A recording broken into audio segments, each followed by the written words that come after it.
Hello everyone, welcome back once again to another episode of the Unstoppable Dad Project. I appreciate you taking the time out of your week to have a listen to the podcast that we have going on here. Before I get into the subject for this week, as always, I'd like to ask you a massive favor. Please make sure you're subscribed on whatever podcast platform you are listening to this on. That way you can be notified whenever a new episode drops. I endeavor to do this once a week and drop the episodes on a Saturday morning, but you will get a notification as soon as it is published. And also by subscribing, you can help me continue to grow this podcast and get it out to more people.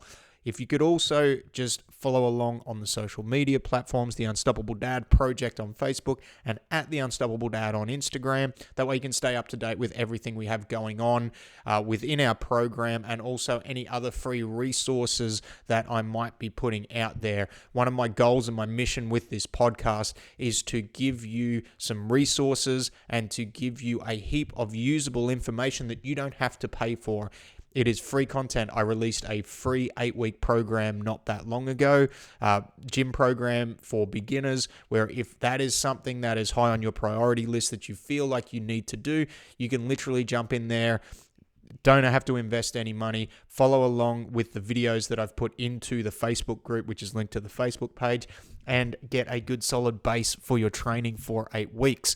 I also do a paid program, so if you would like to talk to me about that, there is some links in the show notes where you can book in a call, or you can just click around on the social medias and see what we've got coming up. I will be releasing a new program in the next couple of weeks, which will be our 30 Days to Unstoppable program. So stay tuned for more info on that. It will only be a limited number of spots because I want to make sure that the coaching within that program is of the highest quality. Anyway, on to the topic for the week. So the topic for the week is, what is more important, sleep or training? Now, I am not talking about absolutes here. I am not talking about you either sleep or train and that's it. What I'm more referring to in the context of, and this is something that comes up a lot with people that I work with, and it's the scenario of I have the opportunity in the morning to either take more sleep or do my training session. Because for a lot of dads, for a lot of parents that I work with, that time in the morning is the best time for them to get their training session in. Whether they go to the gym, whether they do it at home, doing it early in the morning before they wake up or before they go to work is generally the best opportunity for them to do it. Now, that's not a blanket statement for everybody. Obviously, everybody has a slightly different set of context based off what their profession is, what their work hours are, what their family life is like. So it is going to be different for everybody. I'm just talking about this particular scenario. And it's not just this particular scenario where it might be foregoing an extra hour of sleep in the morning or an extra hour and a half of sleep in the morning to go do your training session. It may also be on the other side of the schedule where you're going to bed later in order to do a training session later at night. Because without going down the rabbit hole too much, if you do a training session at night, your body is going to need time to wind down after doing something which is eliciting a stress response from you. So if you are the type of person that trains like 5:30, 6:30 at night, there's probably a better than average chance that you're not going to be able to get to sleep till 2, maybe 3 or even 4 hours after you've finished that activity. Because at the end of the day, within a training session, what we are doing is we are putting our body under stress. And in order to get to a calmed state where we can start to go through the process of working into sleep and our sleep cycles, our body needs to downregulate and it needs to get to a point where we can actually do that. So if you're training at night, you may not be able to get to sleep till later on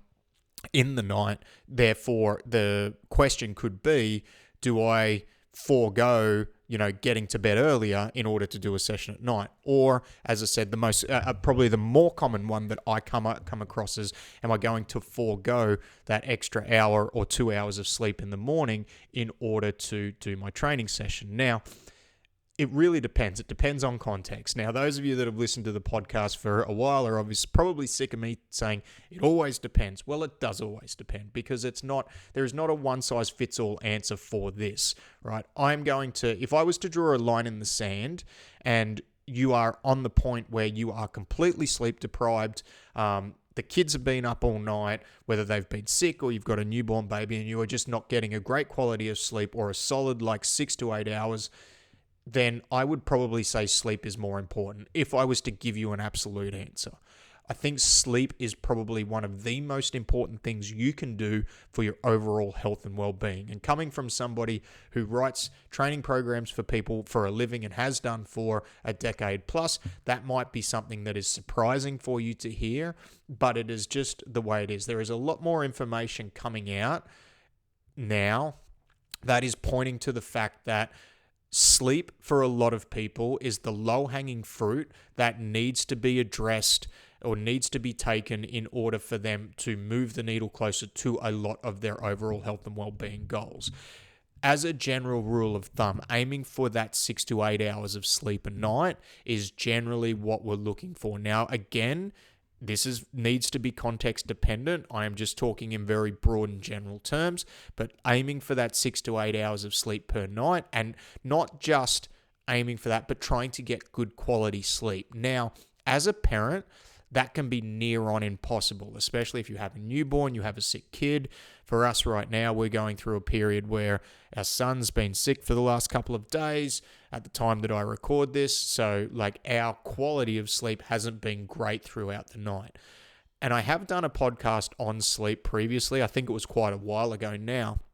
And one of the tips that I've given out for new parents, and I give this out all the time, is what you want to try and do is you want to try and bookend your night. And what I mean by that is if you are aiming to get, say, 8 hours of sleep, for me, what that looks like is I'm going to try and be in bed by 9 because I generally want to wake up by 5, sometimes a little bit earlier. So if I'm in bed by 9, or I'm ready to go to sleep at 9, I don't mean going into bed and then looking at my phone for an hour and then actually getting into sleep or starting to prep to go to sleep by 9:30, 10 o'clock. And there's a whole other conversation that probably needs to be had about looking through your phone in bed and sleep hygiene and things like that. But I'll probably redo that episode and save that for a different episode. But by bookending your night and making that concerted effort to, I'm going to go to sleep at 9 and then I'm going to wake up at 5. And then whatever happens between those bookends or between that time, there's going to be a lot of stuff as a parent, especially a new parent, that is going to be outside of your control that may affect the quality of sleep that happens. But at least you're making that effort to try and get that. Now, it also means that if you're doing that and you're consistently trying to do that when it is within your circle of control to do so, that if everything goes well through the night, kids sleep through, no sick kids, nothing comes up, it means that you should be able to get a good, solid, quality 6 to 8 hours of sleep during those times because your body's used to going to bed at the same time and then waking at the same time. So that's the first thing that needs to be addressed, is trying to make sure that you are looking at getting that amount of time. Now, out of the point of trying to substitute sleep in the morning for a training session instead, should you or shouldn't you do it? Well, let's say, for example, let's use a hypothetical situation where, let's say, for example, you've been up most of the night because the babies need to be fed, the kids have been sick, whatever the case might be. And then the alarm goes off at 5 for you to go and do your training session, and you feel like you can get an extra hour of sleep, and you've only really got a cumulative total of maybe 4 or 5 hours sleep for the night, then maybe it is going to be a better option for you to get an extra hour of sleep. Maybe it is going to be a better option for you to, set the alarm for an extra hour and try and get that to hold you in better stead for later on in the day. Now, the other side of things is, for me, if I get into the habit of waking up at 5 and then the alarm goes off, even if I haven't gotten great sleep, I generally won't be able to get back to sleep. That's just me personally. Everyone's different, but that's just me personally. So it's going to be very contextual. I think that if I had to say what's more important, I do actually think sleep's more important. So I think prioritizing that sleep is more important. Now, that doesn't mean you should forego training completely. And if you are struggling to get a good amount of sleep, should your training be adjusted? The short answer is yes. If it is a long-term thing where you're chronically not able to get good quality of sleep, there's a few things that you probably need to look at addressing. Number one, what's your sleep hygiene like? And I will do another episode on that again. I have done one previously, but we're looking at things like I just said, having a structured bedtime around when you go to bed and when you wake up, trying to forego things like electronic devices, blue light before we go to bed, all these, blackening out the room temperature, like all these things will affect our sleep hygiene and our quality of sleep. And if we've got all those ducks in a row, and then we are doing those things and we are making sure we're doing that concerted effort to get sleep between those hours, then whatever happens within those hours around the kids and around other things can be outside of our control. But if we're doing those right things, it means that when we have the opportunity to get good quality sleep, we will get it. And so are we doing that? That's like the first thing. What's your sleep hygiene like? Are we making that effort? And then if we're not getting sleep and it's becoming a chronic thing due to kids being consistently sick, especially if they start daycare, they'll bring everything home. They'll be sick every second week until their immune system builds up. And then we're not getting the sleep, you will probably need to look at adjusting your training. And some rules that when I'm coaching people that I live by, I shouldn't say live by, I coach by when it comes to training, and I do this with my training, is there's a few things that you probably want to look at. You'll probably want to avoid a whole bunch of excess volume, because sleep is one of the key components to recovery.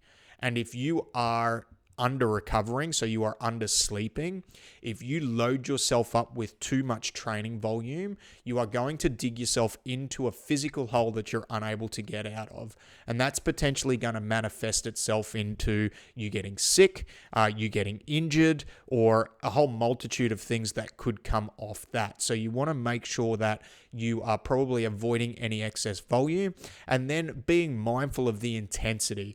Going and doing a 1RM when you're sleep deprived is probably not the smartest thing. Potentially even going and lifting super, super, super heavy could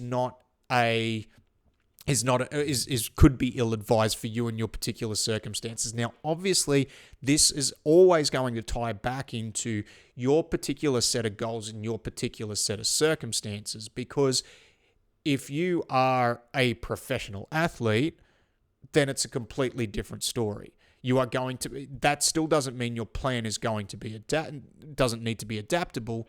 However, the outcome that you're trying to get from training is different. Now, if you're just a dad who's looking to maintain a good base level of health and athleticism, then it might mean that if you're going through a period where you're, for the most part, sleep deprived, you need to just dial back the volume and intensity on your training. So that might look like, instead of doing 3 sessions a week, maybe doing 2. Or instead of doing 4, maybe doing 3. It may look like, instead of doing 4 strength sessions, maybe you do 2 strength sessions, and then you just do 2 monostructural cardio sessions where you're doing like 20 minutes on the rower, you're doing 30 minutes on a bike, or you're doing just a walk instead, to try and keep the body moving, but you're not doing something that is going to drive or where you're going to require a high level of recovery. Because when you require a high level of recovery and the amount of sleep that you're getting, or the quality of sleep that you're getting, is not there is no amount of training or mobility or anything you can do that is going to make it any better. All that you are going to do by piling on more volume, piling on more intensity, is just dig yourself a bigger hole that may lead to some issues immediately or later on down the line. So while I've jumped around a little bit on this particular topic, let me try and bring it all back and bring it down to some usable bits of information. So the question that I posed is, what's more important, sleep or training? And I said that context it depends on context, and it does. But as a rule of thumb, if you're not getting your quality 6 to 8 hours of sleep a night, sleep is probably more important. If you are getting your quality 6 to 8 hours of sleep a night, or it's a one-off thing, then it really depends on you and your particular set of goals, but you could probably do the training session instead. From the point of view of what you need to look at from a sleep point of view, the big thing that I would do as a parent, and I recommend to parents, is try and bookend your night. So try and have a set bedtime and a set wake up time for yourself. And you want to aim for that to be 6 to 8 hours apart.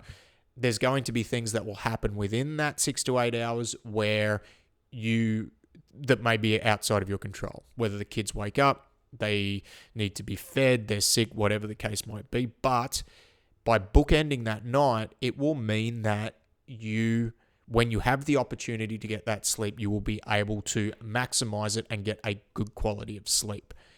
If you are sleep deprived and there are a lot of things happening that are outside of your control, and sometimes in life that is just part and parcel of it, then sometimes you may need to forego training in order to catch up on sleep, because sleep for mine is one of the most important things when it comes to your physical well-being, when it comes to your mental well-being, your gut health. And there is a lot of information and studies that are coming out right now that are showing us how important sleep is and how detrimental lack of sleep can be. So by training more when you are sleep deprived, you can potentially dig yourself into a hole. If you are going through a period where you are heavily sleep deprived, then it may be worth looking at adjusting your training, looking at the overall volume that you're doing, looking at the intensity of your program. And I'm not talking about the intensity or the application within the sessions that you're doing. I'm talking about the overall intensity of your program around, what's the outcome of it, and sets and reps and RMs and things like that. Adjusting that when you're sleep deprived can keep you consistent with your training. And then it means when you come out the other side of the period that you're in, as the kids start to get older or they start to get into a better sleep schedule, you can then start to ramp those things back up, and you're coming at it from a higher base level, meaning that you are going to be able to grow quicker on the back end of it. But if you keep trying to push the volume and intensity in a sleep-deprived state, you may land yourself in trouble through injuries, through sickness, or through potentially a long-term detrimental state to your overall health. So big thing is, I do feel that sleep is probably more important for training, especially if you are not getting enough sleep.